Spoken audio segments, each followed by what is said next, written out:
And it looks like we are live. It's about, it looks like we are live. So it's a couple of minutes till we're going to get started. It's 5 to 10 down here in Melbourne, and we're scheduled to start at 10 a.m. So I am just making sure that everything is up and running. Tell me if there is anybody out there. Please give me a thumbs up if you can hear me, or say hi in the comments. Tell me where you're from and what's going on. Yes, I'm looking at my phone. It looks like we are live and we are going. Let me turn you up.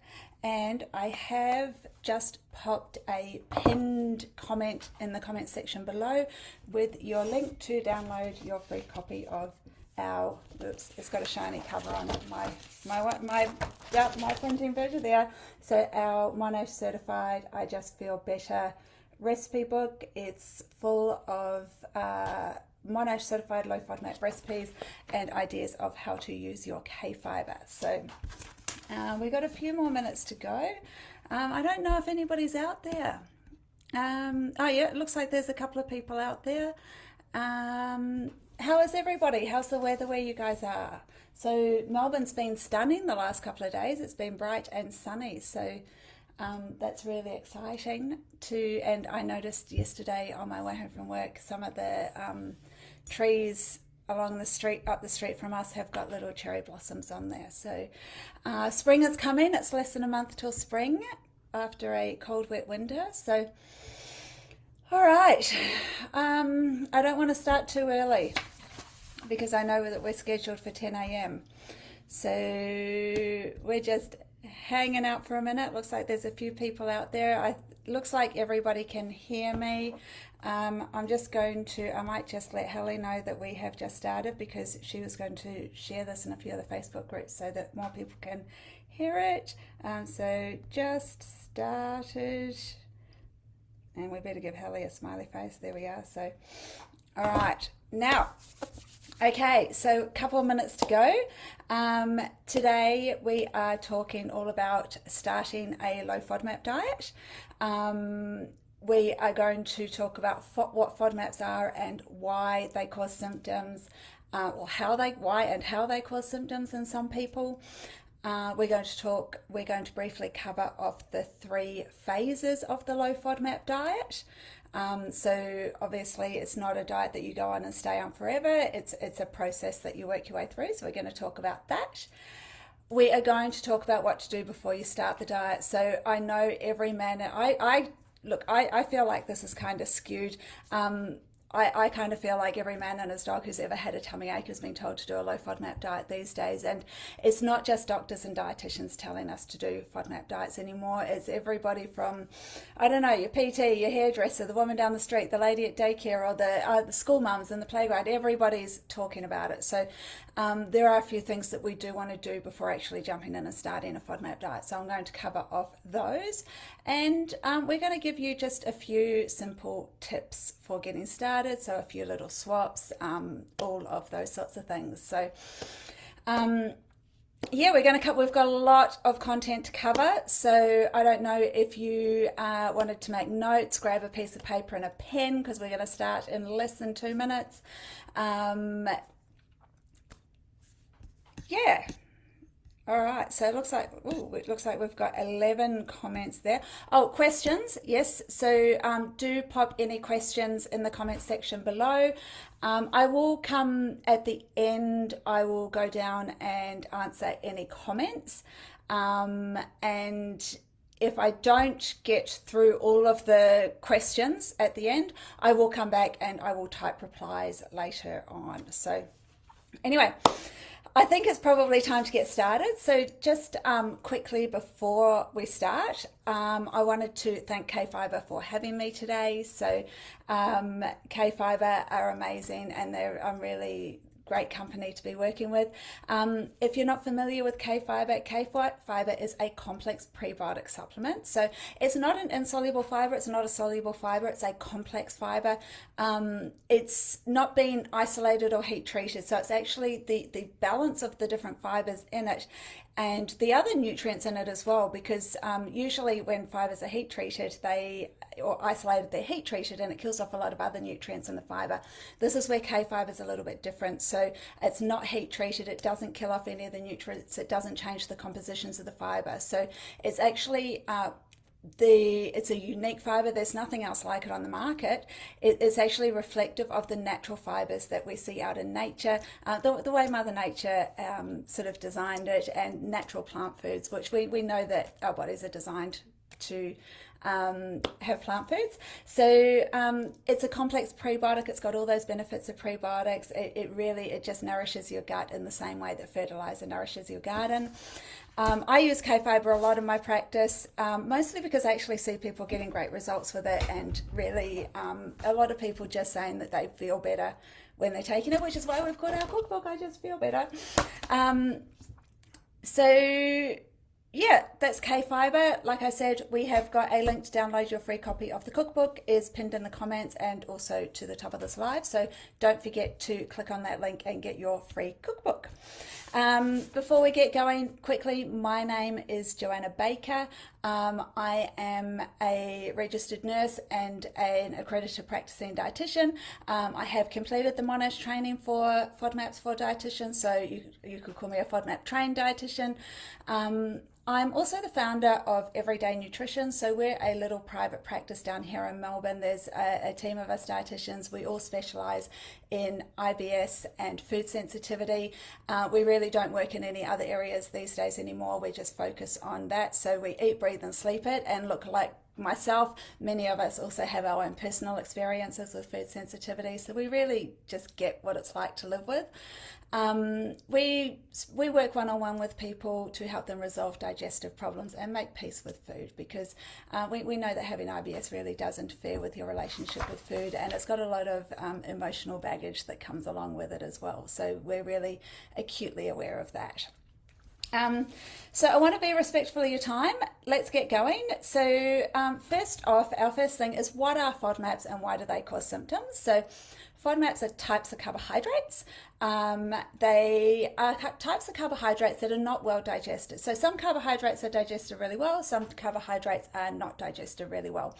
They are the types of carbohydrates that are not digested. So they go in one end, they pass through the digestive tract and they come out the other end.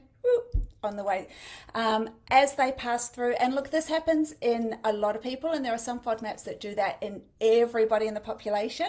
It's just that not everybody is so bothered by them. Some people don't even notice any difference, whereas other people do notice a difference, and that's a lot to do with the gut-brain axis, but that's a whole other topic that I will come back and talk about on another time. So as the FODMAPs pass through, they go down the esophagus into the stomach. The stomach essentially is like a giant blender. It makes everything up into a smoothie and then releases it down into the small intestine. Now, the small intestine, this is where everything is supposed to be absorbed, all your vitamins and minerals and carbs and proteins and all of that gets absorbed into the body so the body can use it.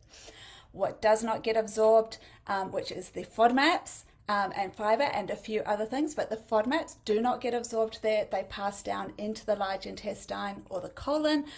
In the colon, there are two things that are implicated in FODMAPs causing IBS type symptoms. So first of all, FODMAPs are osmotic. So what that means is when there's a whole lot of FODMAPs in the intestines, in the large intestine, those FODMAPs attract water and they draw water into the intestines.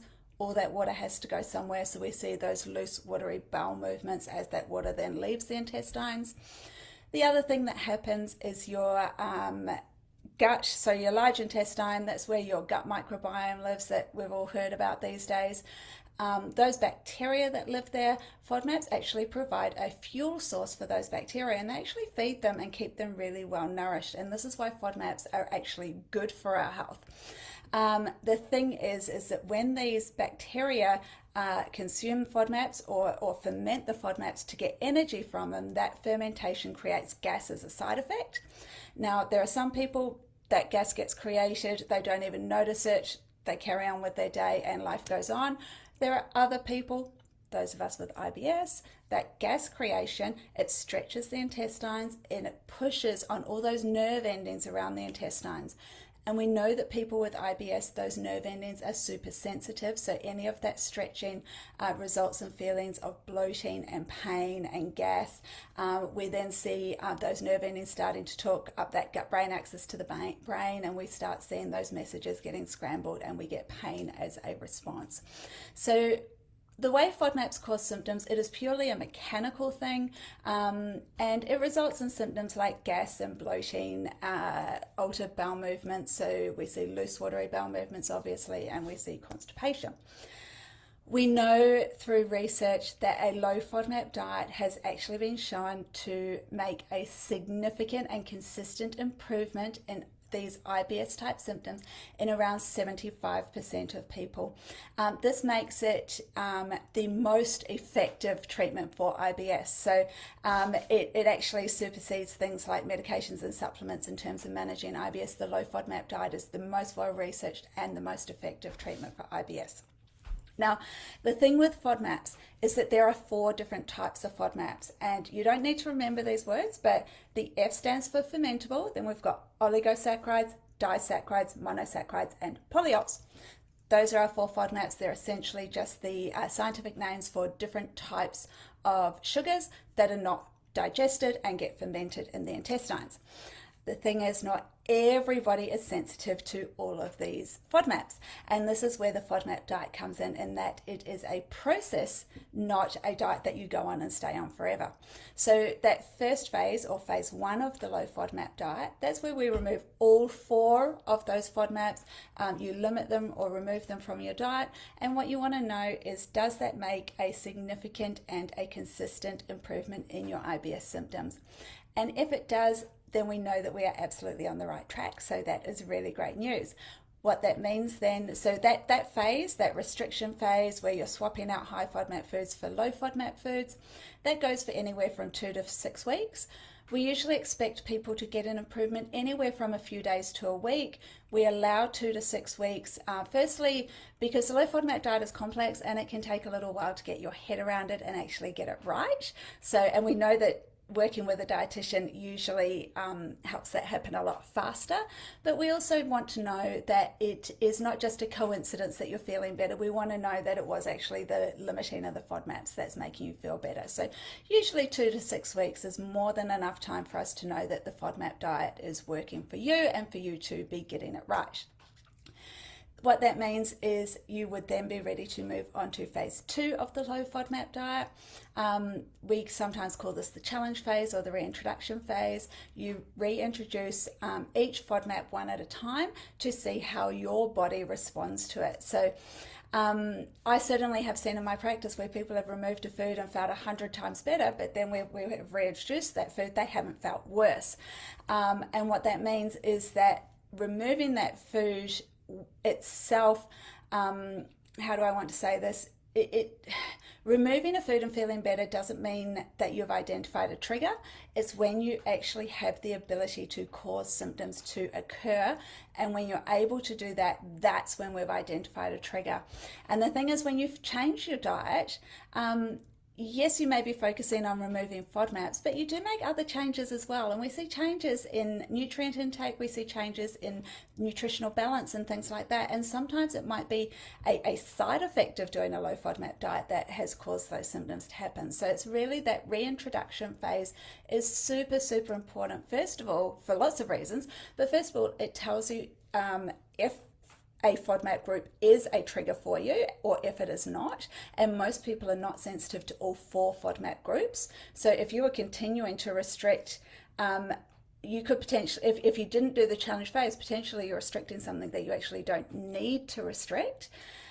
The second thing is that it also gives us an idea of what our thresholds are for that FODMAP. So in a lot of people, we see that they're okay with a small amount, but when it comes to those larger amounts, that's when it starts to be a problem. And that reintroduction or re-challenge phase tells us that. that third phase of the FODMAP diet, that's the really exciting part. That is what we call the liberalisation phase. And that's where we start. We bring back into your diet all the foods that you tolerate really, really well.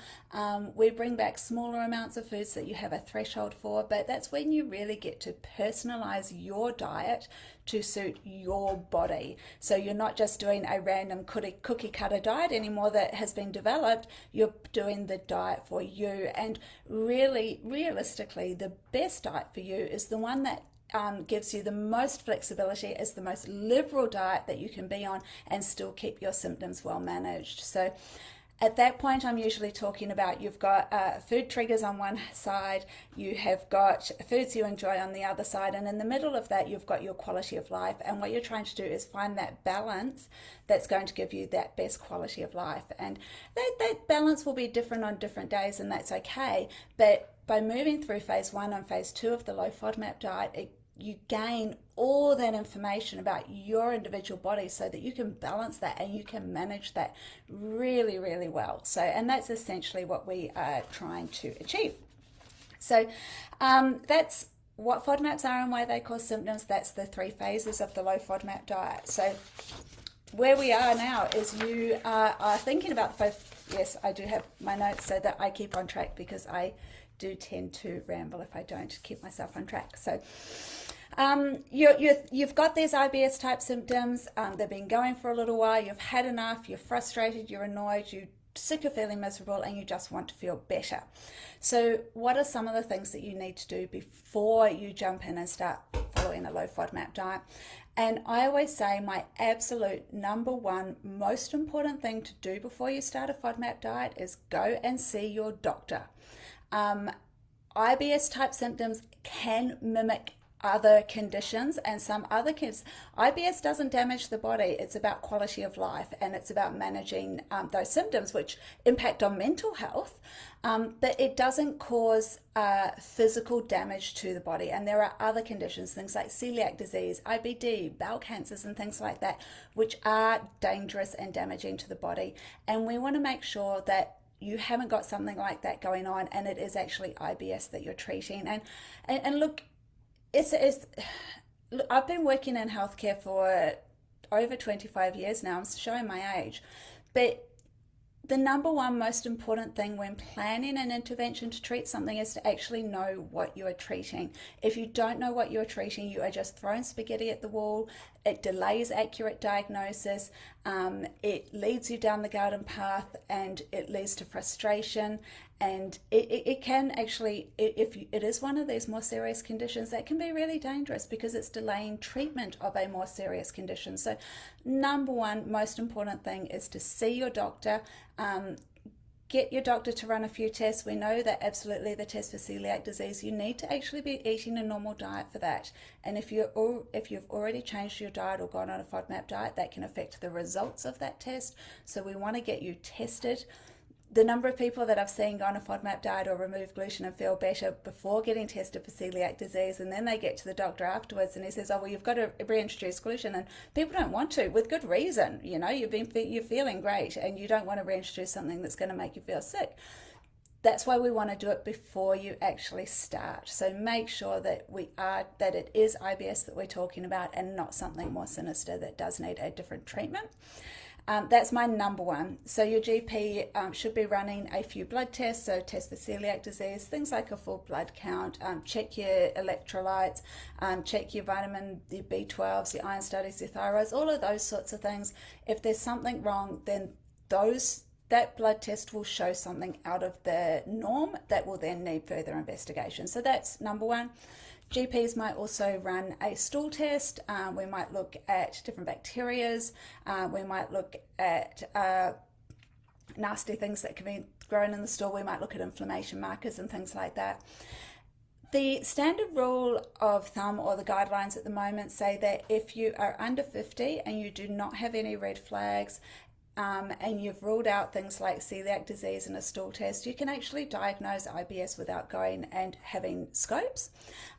If you're over 50, or if you have any of what we call red flag symptoms, so that might be blood in the stool, unexplained weight loss, family history of something nasty, nighttime diarrhea, those sorts of things, then those are what we call red flag symptoms, and your GP would then be referring you to a gastroenterologist who would more than likely sedate you, pop a camera in, pop a camera up, make sure that everything is looking good in there. So diagnosis, number one, see your GP. Your GP will know what tests to run and will also know if you need to be then referred on to a gastroenterologist. So done that, everything's come back normal. So your next step of starting a FODMAP diet is you want to get reliable information.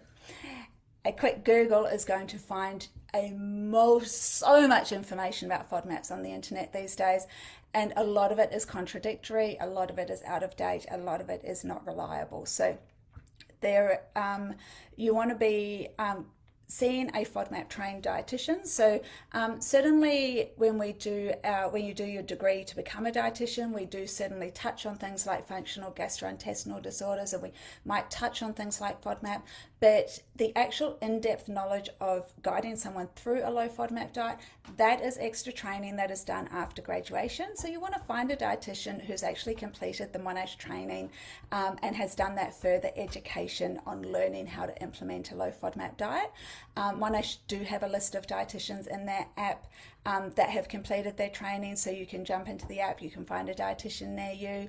There are also a lot of us, so certainly myself and certainly the other members of my team, we do virtual consults, so we're more than happy to work with you virtually as well to guide you through a FODMAP diet. So seeing a dietitian, and we know, there's been some research that's occurred. We know that people who do a low FODMAP diet with a dietitian, they get better results, they get faster results, they restrict less food to get there, and they're a lot more confident in their food choices. And what that has been shown to improve is that they've saved money on their grocery shopping because they're more confident in choosing foods that are low FODMAP and not necessarily buying all specialty products. So they know which normal products are okay to buy. So they actually save a lot of money there as well. Dietitian obviously was going to look at your lifestyle, going to look at your history, going to talk to you about your individual situation. And a FODMAP trained dietitian can then sort of talk to you about how strict you need to be on a low FODMAP diet. So there are some people that we might put on a light or a simple low FODMAP diet. There are some people we might put on a strict low FODMAP diet. And there are some people that we might just make a few little subtle swaps with, and that might be enough. The other thing, and that's where your FODMAP trained dietitian can come in, can tell you what can help guide you with what's right for you there. But the other thing to remember is that FODMAP diet is actually a second line intervention for IBS. We do have some first line interventions that we might look at before we start putting you on a restrictive diet. And look, there are definitely people that I've seen in my practice that we've done those first line interventions, have had a really good result and didn't actually end up needing a low FODMAP diet or another restrictive diet to address their symptoms. So and look, in my book, avoiding a restrictive diet is best case scenario. So if we can do that, that's really good. So that's where your FODMAP trained dietitian comes in. The other thing that is, look, in my books, you actually cannot do a low FODMAP diet without is your Monash FODMAP app. Monash developed the diet, they continue to research the diet, they test the foods, and they have their FODMAP app. So if I just pull it up on my screen, so that is the Monash FODMAP app, their Monash University Low FODMAP Diet. And this app, this is where they tell us the FODMAP content of different foods. So if I were to jump in and click on eggplant or aubergine, we get this nice little traffic light system. You've got your serve size up here. You've got 6 traffic lights for your different FODMAP groups, and we scroll down, we see at different serve sizes, we get a yellow light, which means it's moderate FODMAP, and then at a higher serve size, we might get a red light, which means it's high FODMAP. So there is a heap of good information in there. Monash, they do update the app regularly as our testing techniques improved and we have more knowledge about FODMAPs. This app tells you what's high FODMAP, what's low FODMAP, at what serve size is high or low FODMAP. You cannot do a low FODMAP diet without it. Yes, it does cost money, so it's about $10 or $15 depending on where you are in the world and what exchange rate you're using. But the other thing about that app is that money that you're spending, it actually goes back into research, so you're actually doing a good thing for IBS research in the future as well. So see a dietitian, download the Monash FODMAP app. That app is going to give you a few little simple swaps that you can do. So you look at what you're eating and you sort of pick out the things that the Monash app tells you are high FODMAP, and then the app can tell you what you can swap those foods for. So first of all, with your things like your bread, we know that wheat contains fructose, and this is actually, a low FODMAP diet is not gluten-free. Gluten is a protein in wheat. FODMAPs are a carbohydrate in wheat. These are two different molecules that we often see in the same foods.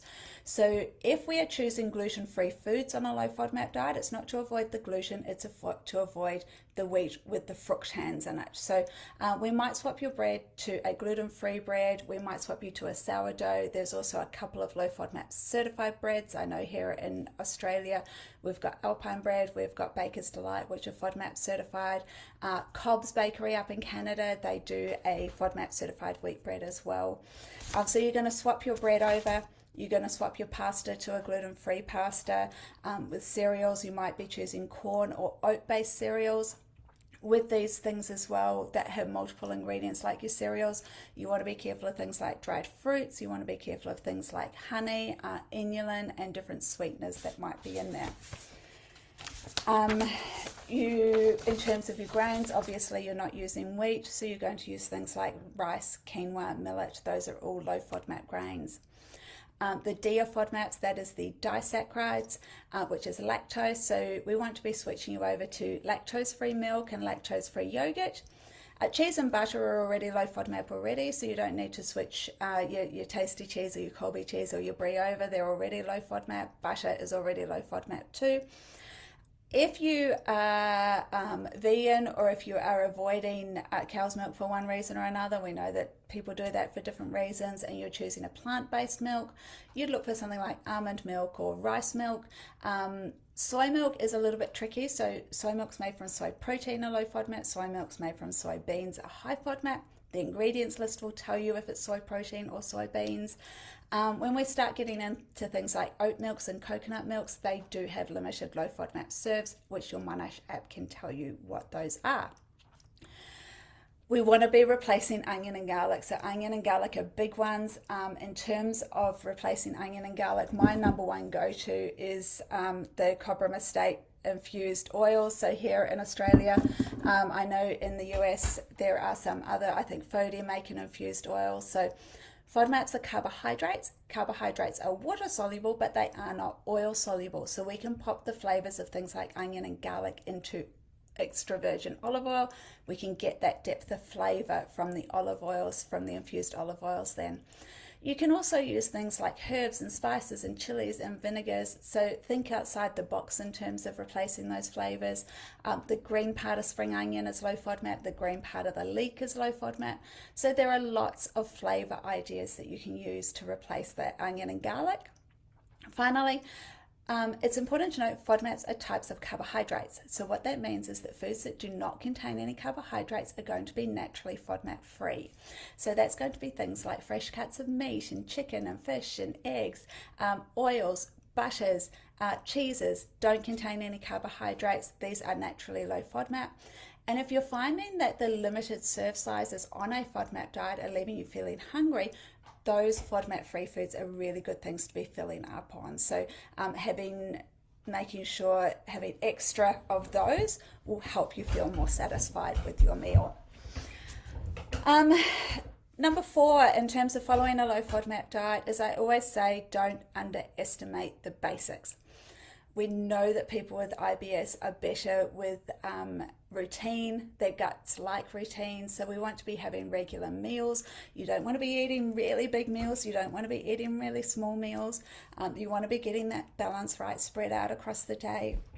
The other thing, eating regular meals helps with that migrating motor complex, which is essentially that street sweeper that goes through and cleans out your gut. Again, a topic for another day if we want to go into more detail, that eating those sort of regular meals and having regular gaps between your meals. So you might be eating every 2 to 3 hours, you might be eating every 4 to 5 hours, but you want to make sure that's regular.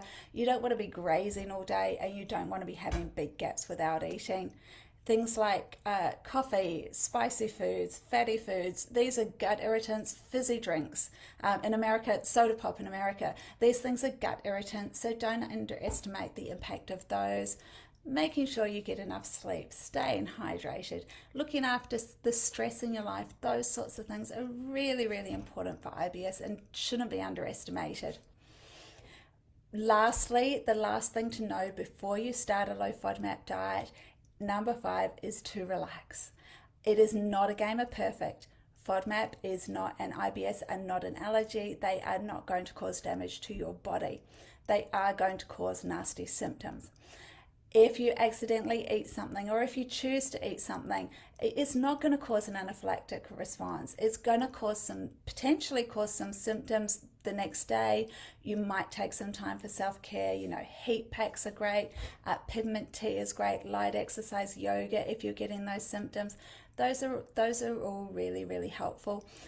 And I also think the thing with IBS is that we don't have a cure for IBS. It can be really well managed, but these sorts of things help to teach you to manage your IBS, and it gives you skills and it gives you tools that are going to be beneficial right throughout your life. So don't come down on yourself, don't feel bad, don't feel guilty if you make a mistake. It doesn't matter.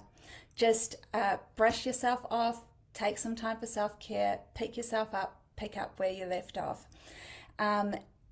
Don't try to put too much into those things if they happen accidentally. When it's accidentally, it's really not a well-controlled trial, so it doesn't really tell us what is triggering you. That phase 2 is when we really find out what our triggers are, that reintroduction phase. So I've managed to get through all of my points in half an hour. I'm quite proud of myself. So once again, I really want to thank KFiber for having me. We have got our new Monash certified low FODMAP cookbook with a whole heap of FODMAP certified recipes, Monash FODMAP certified recipes, and ideas of how to use KFiber. There is a link in the comments, so jump on that link, click on the link, that will take you through to download your free copy of that cookbook. Let us know what you make from it and how you like it. If you're wanting to find me or connect with me, my company is called Everyday Nutrition. We're on Facebook. You can find me on Instagram at the Gut Health Dietitian, and on the internet is everydaynutrition.com.au. So what I might do is I might just pull up our little video here, and I might have a look and see if we've got any questions in the comments section. So I need to find us. Scrolling down, there we are. Or am I able to see the questions here? Yes, here we go. Okay. Yes, is KFiber okay for methane SIBO? Yes, absolutely, KFiber is okay. The thing with KFiber, because it's a prebiotic, to qualify as a prebiotic, it means that the fiber has to selectively target the bacteria that provide a health benefit. So the way I kind of understand that is it feeds the flowers in the garden, but it doesn't feed the weeds, and the weeds will essentially die off. So yes, KFiber is suitable for SIBO. We also know there's a little bit of research that indicates that potentially treating SIBO with antibiotics is more effective if you're taking a prebiotic supplement like KFiber or PHGG or something with those antibiotics. So I hope that answers that question. Is KFiber in New Zealand? KFiber is available worldwide. So if you jump onto kfiber.com, they post internationally, and postage is a flat rate. So that is good news. So yes. looked everywhere. What area in Sydney? So on KFiber.com there is a stockist location, so you can jump onto the KFiber website and search for your location. Otherwise, you can just buy it online from KFiber.com. The onion infused oils in Sydney. Cobram Estate makes makes infused oils. You can buy Coles, Woolworths, and online from Cobram Estate. You can order directly from them as well. Is there data on menopause and IBS? This is a subject that's very, very dear to my heart at the moment. We know that hormones have an impact on IBS, and look, absolutely, I've seen my IBS step up a notch as I get closer to 50. The last few years it has been a bit of a struggle. So yes, hormones do have an impact on IBS. Whether menopause specifically does it, we don't really have the data to convincingly say yes or no. But look, in my practice, I tend to see people, it's common for me to see people with IBS starting in high school, so puberty. I often see it after having a baby, hormone fluctuations. I often see it starting in menopause, hormone fluctuations. Some of the other things I see though as well is that we see it, we see post-infectious IBS when somebody has a really bad case of gastro. Sometimes we see, look, in my situation, I've had gut symptoms since I was a baby. I actually don't know what it's like to not live with IBS. So we see some people that just have it all through their life. We know that we haven't identified a gene, but there does seem to be a family component, so it's common to see it in family groups. There are lots of things, but absolutely hormones can play a role as well. So I think that's all the questions can I take? Here we are. I currently take Metamucil. Can you replace that with KFiber? Absolutely you can. The other thing with KFiber is that KFiber has a uniform fermentation, which means that it's much less likely to cause bloating than other fiber supplements. How do you take KFiber? Download the cookbook. Whole lot of ideas in there of how to cook with it. You can pop it into smoothies, you can pop it into yogurt, you can bake with it, you can pop it into bologneses and soups and lots of different things. New Zealand, okay, can't open the link. I will pop the link there again. So there we are. I'm just popping the link again in the comments. So just popped that there below. Is there a charge for the Monash app, Hallie? Yes, there is a cost for the Monash app. Depending on what currency you're using, it will vary from sort of $10 to $15, but that money does go back into research. So that is a really good thing. Where are we? One-off fee. Yeah, it's a one-off fee. I've paid for it once and I've had it on my phone for probably over 10 years now. Yvonne says, I'm waiting for my cookbook to arrive in my inbox. Did you jump on the website, Yvonne, and download it? You should have been able to download it directly from the website. Can you be on a keto diet with FODMAP?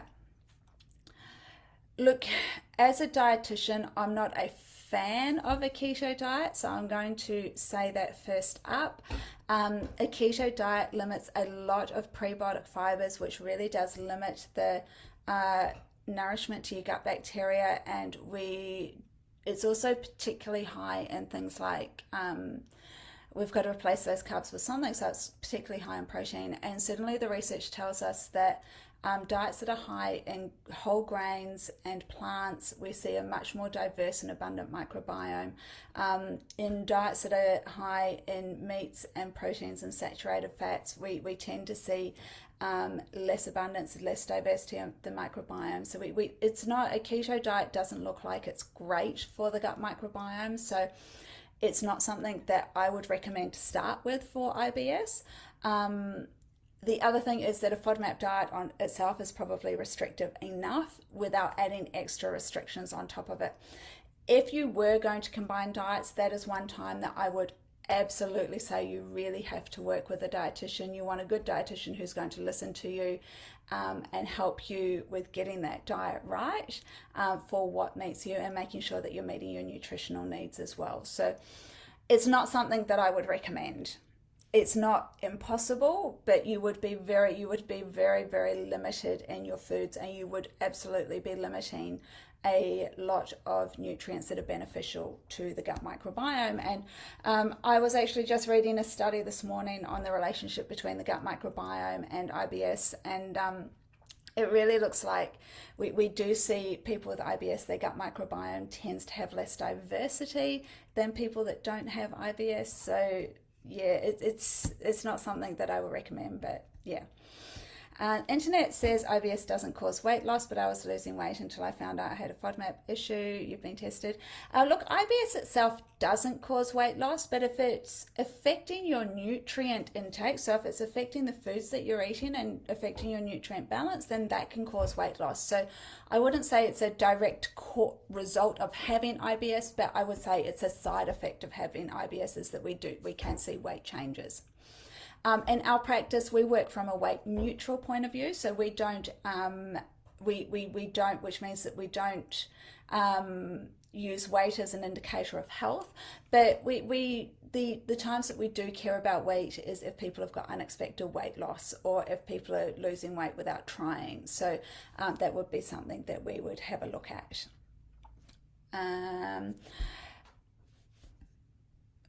How do you know if it's SIBO? Look, there are breath tests and things for SIBO. They're not overly accurate, but the best thing if you think it's SIBO would be to see your doctor, see a gastroenterologist who can look at your symptoms, look at your clinical situation, and maybe they may do a breath test, they may not, but they may prescribe antibiotics for SIBO. They may diagnose you with SIBO, but there's no one simple way. It's a combination of different things that would give us an indication of it. Yours, if your cookbook hasn't arrived in your inbox, check your junk folder. So depending on your filters on your inbox, we may find that it went to the junk folder. What is KFiber best for? Loose stools, loose number ones. So KFiber is super effective for constipation. We find it really good for constipation. I do find it helpful for loose stools as well, but in people with loose stools, I would be starting on a much smaller dose. We tend to see in constipation, we get that result faster, whereas in looser stools, it might take 2 or 3 weeks, because KFiber is going to target of improving that gut microbiome, which then results in improvement in your bowel movements, whereas with constipation, it directly, we see that result much faster. Oh, thank you, Yvonne. I'm so glad that you have enjoyed the talk. Look, IBS is super isolating, so we've got a couple of really great Facebook groups that you can join if you wanted to connect.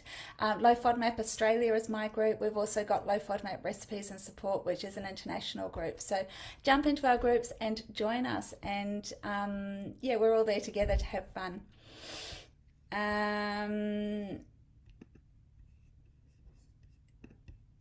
Look,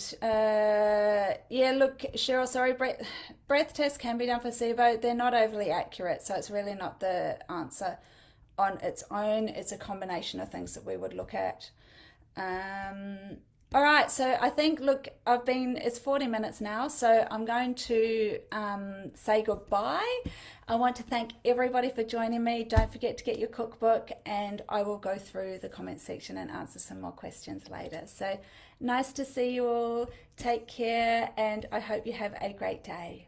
Bye.